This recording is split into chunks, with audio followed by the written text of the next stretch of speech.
Separating these pieces was the correct solution. How I separated them was the wrong way. So what I've done is come back into my program, join this all up, and then exported this STL as one piece, and I'll cut it up in the Bambu slicer. Cool, so I'm doing a bit of an experiment here. I've put 4 joints here to cut in. I've increased the tolerance this time for the 2mm in the depth and the 2mm in the size, so it sort of all fit really nicely. Apparently you can't do overlapping connectors, so I'll have to change that. Personal note to Bambu to add that feature. So this is the new configuration, pretty damn similar, just spread out a bit differently. All right, so I've had to just go with the single connector because it didn't like any of the other connectors I was doing. So we're just gonna do one solid connector here, and that'll be the 2 pieces. Then we have that connector on the top there as well. After a bunch of trial and error, I've finally gotten what I believe will work. I was having lots of issues with these connectors coming through here, and then when you actually previewed the build, it would cut out certain bits. I do have a gap here, as you can see my mouse on the screen, but that's all right because it'll be the inside.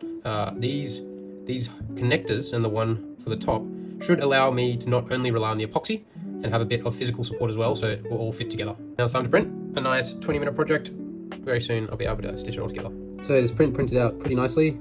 A couple imperfections, you can see I got a gap through there, but fundamentally the main problem is when I stick these together, the strength of these walls is very, very brittle.